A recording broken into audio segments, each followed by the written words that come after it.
Donc voilà le thème de campagne. L'État, si de l'argent. Si de l'argent. Si la grave qu'il dit. J'adore cet accent. C'est comme les noms. Pardon les noms. La nom t'as trop bon. Le prix, on s'en fout. Donc là, c'est une caricature du prix. Donc, imaginons qu'on est dans une échelle en heures de travail. Donc les heures de travail sont pondérées. C'est-à-dire que si vous travaillez la nuit, si vous travaillez avec la mort, si vous travaillez avec quelque chose de chiant, donc ça c'est à voter, vous pouvez imaginer qu'en travaillant en heures de travail, on vous accorde 10 minutes de plus.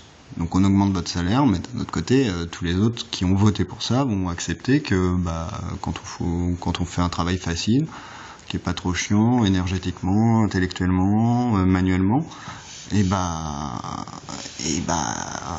on cotise un peu pour ceux qui travaillent la nuit, qui font des gardes, et des conneries comme ça, qui se lèvent à 3h du mat pour aller faire un vélage, y compris l'agriculteur. Le prix est la monnaie méritocrate, l'heure de travail. En fait, méritocrate, c'est un terme qui a été réutilisé par la droite, mais vous voyez que l'heure de travail, une heure de travail, c'est une heure de travail pour tout le monde, je pense. Donc, ce qui est important, c'est pas parce que vous foutez rien en tant qu'assisté de rentier que votre heure de travail que vous n'avez pas faite, elle a un sens. La méritocratie, c'est tu travailles une heure, donc t'es payé une heure. Après, tu peux pondérer. Ouais, tu vois, faut bien, on dirait que tu t'adresses aux gauchistes. En démocratie, tout le monde peut voter. Les idées, pas les partis et les petits chefs. Alors, ça c'est une blague, vous avez qu'à la lire sur le diaporama, quoi, une blague, elle est pas non plus terrible.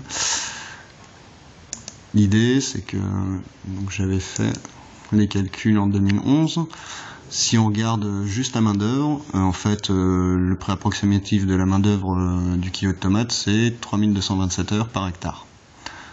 Ouais, en minutes, on s'en fout. Le rendement par hectare est de 90 tonnes.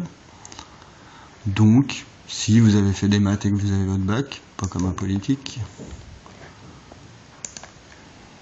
le prix de la tomate est de 2,15 minutes le kilo. Bon, après, il y a les outils agricoles, il y a les charges, il y a quoi d'autre? Le transport. Je crois qu'on peut s'arrêter là. Surtout si le transport est gratuit. Pour le transport gratuit, regardez le concept tramette.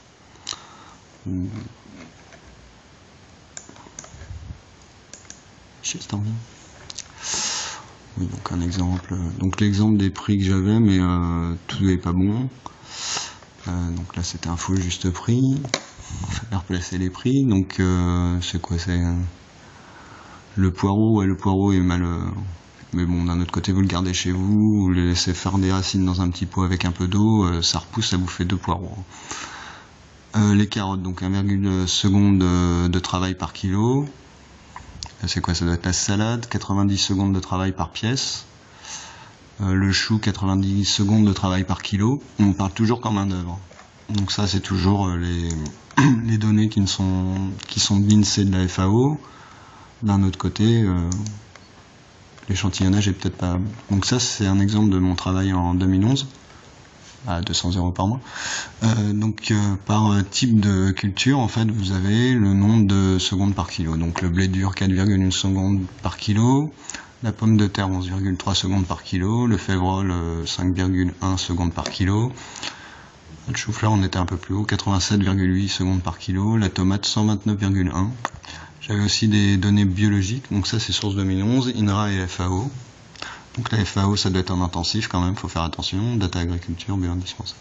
Oui, en bio, en fait, le problème c'est que j'ai eu que des data qui étaient le petit jardin de Pépère, donc forcément ça donne pas grand chose. On a 4 minutes. Donc maison, objet non obsolescent et les locations mensuelles, donc c'est la main d'œuvre, moins les matières premières, le travail d'extraction, plus les charges, en travail équivalent, l'électricité, tout ça, divisé par 12 fois la durée de vie, le nombre d'années de durée de vie. Et ensuite on rajoute l'entretien moyen par mois, par exemple, donc si on reprend une maison, il y a le main d'œuvre, le nombre d'heures de main d'œuvre pour la construire, les matières premières, les charges. Donc on divise par 12 fois le nombre d'années, donc par exemple une maison, on va dire quand même que ça vit 100 ans. et on rajoute quand même l'entretien parce qu'il y aura quelque chose il y aura quelques réflexions à faire, mais ça c'est dans le cahier des charges, c'est pour ça qu'il faut le voter. Donc après vous regardez le loyer, il y a des exemples quelque part, vous verrez que ça coûte pas beaucoup de louer une maison. Moi j'avais fait une estimation qui était à 4 heures de travail par mois, c'est ça? Quelque chose comme ça, oui. 21... Oui, non, mais ça c'est en euros, c'est de matière première à charge. Bon, vous avez qu'à regarder. 110 millions sur ligne. Ah oui, bah forcément ça clignote plus. Oui, donc je verrai pas le prix exact. Mais ça doit être sur un post sur le Facebook Charlois 2017. Bricoleur, décoration, bonus, malus, bon bah ça vous lisez.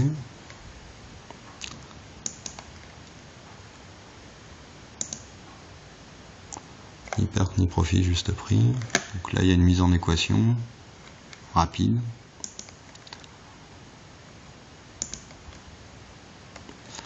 Moins la somme des paniers d'achat est élevée, donc ça c'est la décroissance, plus le temps de travail moyen est faible. C'est-à-dire que moins vous consommez, moins vous travaillez, ça semble assez logique. Faut quand même rappeler qu'au Moyen-Âge, on travaillait pas beaucoup, hein, il n'y avait pas de lumière. On travaillait, je sais pas, 7 fois moins, je sais plus, quelque chose comme ça. Donc là c'est pour illustrer que si vous mettez de la publicité pour vendre des carottes, bah forcément faut payer les gens qui font la publicité. Donc c'est sympa, mais c'est comme pour la licence globale ou tout ce qui est artistique, plus vous faites de pub, plus ça coûte cher. Donc ça vous regardez. Donc l'idée c'est qu'il faut supprimer les métiers inutiles ou les améliorer. Par exemple pour la publicité je parlais de faire des guides d'achat plutôt que de la publicité. Vous pouvez garder des pubs drôles, hein, mais l'idée c'est de comparer les produits et d'informer le consommateur plutôt que d'abasourdir avec de fausses informations. Je vous rappelle que au siècle dernier on disait que la bière était nourrissante et que les femmes enceintes devaient en consommer pour avoir des bébés plus forts.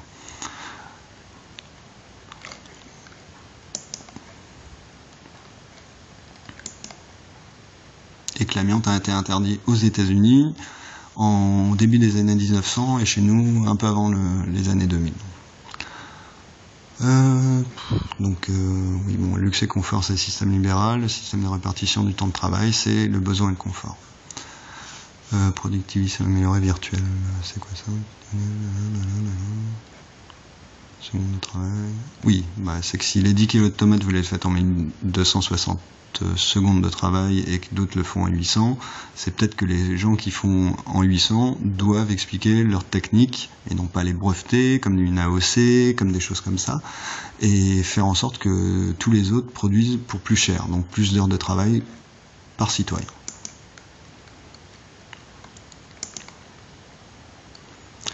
Donc ça n'a rien à voir avec le communisme, c'est mettre le libéralisme après les besoins. Et la fin des SDF, la fin de l'inflation, des choses comme ça.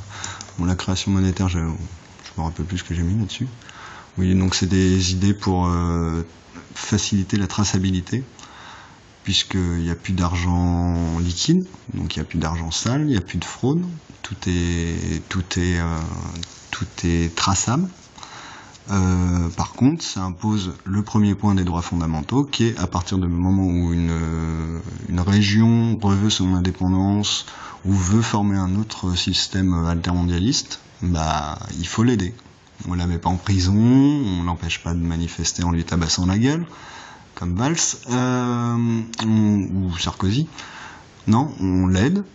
On lui donne son quota, ce qu'elle a droit, ce qu'elle a travaillé, son argent, et c'est eux qui s'organisent, voilà, tant pis. C'est la transition que j'avais demandé à Hollande. Je vous rappelle que la fraude fiscale atteint 40 à 80 milliards par an, soit l'équivalent du chômage, plus le RSA. Minimum, pour 40 000. Vous pouvez voir, il y a une fiche de résumé sur le Trello. Ah, 30 secondes. Donc la fraude fiscale c'est 220 000 à 4 500 euros dans votre cul en tant que foyer fiscal. Je sais pas combien vous payez d'impôts, mais vous perdez ça par an. Bon, taxation en trop, on va essayer de refaire une vidéo. 15 secondes, ouais je peux arrêter.